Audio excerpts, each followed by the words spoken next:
October 28, 2024 na kung saan sa ngayon po ay kumikilos na paliko ang bagyong si Christine, pero papahina na po yan hanggang sa malusaw na lamang dyan po sa may South China Sea. Samantala ang bagyong si Leon naman ay patuloy na po ang lumalakas at ngayong araw ay lalakas pa po yan into severe tropical storm at bukas ng madaling araw ay posibleng lalakas na po bilang typhoon. Pero sa ngayon ay taglay pa rin niya ang lakas ng hangin na maabot po sa 95 kilometers per hour habang nasa layo po ng 827 km east ng Isabela na kumikilos po pa westward sa bilis na 20 kilometers per hour. Paliko pa rin ang track nito, palihis po dito sa ating bansa, pero patuloy pa rin po natin nababantayan lalo na at nandyan pa rin sa silangang bahagi ng Luzon. Nabanta pa rin po dito sa Luzon hanggang sa hindi po nakakalampas sa hanay ng ating kalupaan at posibleng sa Biyernes pa yan tuluyan na makakalabas dito po sa loob ng ating area of responsibility. At ito naman po pinapakita ng forecast model natin pong ginagamit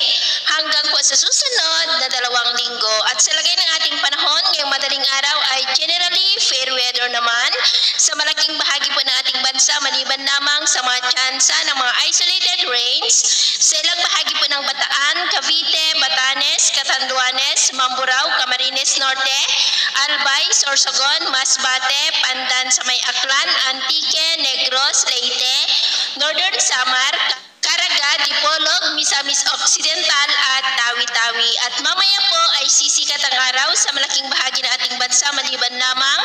sa mga tsansa ng cloudy skies with isolated rains sa ilang bahagi ng Babuyan Islands, Pandan sa may Aklan, Southern Quezon, Legazpi, Catanduanes, Mamburao, Antique, Iloilo, Negros at ilang bahagi ng Surigao del Norte. At mamayang hapon, mas maraming lugar na ulit ang makakaranas ng mas maulap na kalangitan with isolated rains, lalo na po dyan sa may Southern Luzon, Kabisayaan at ilang bahagi ng Northern Mindanao. Kaya kung lalabas po tayo sa ating mga tahanan, ay ugaliin lamang po natin lagi ang magdala ng kahit anong panangga natin sa init ng araw at proteksyon na rin po sa mga biglaang buhos ng ulan.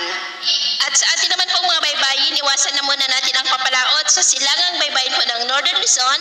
maging po sa Eastern Seaboard ng Catanduanes at Eastern Seaboard ng Eastern Samar hanggang dyan po sa may Dinagat Island. Dahil ang mga alon po dyan ay posibleng aabot hanggang po sa 3 to 5 meters height. Kaya hanggat maaari ay iwasan na po muna natin ang papalaot dyan sa mga may kulay pula para po mas makaiwas sa mga sakunang pangkaragatan.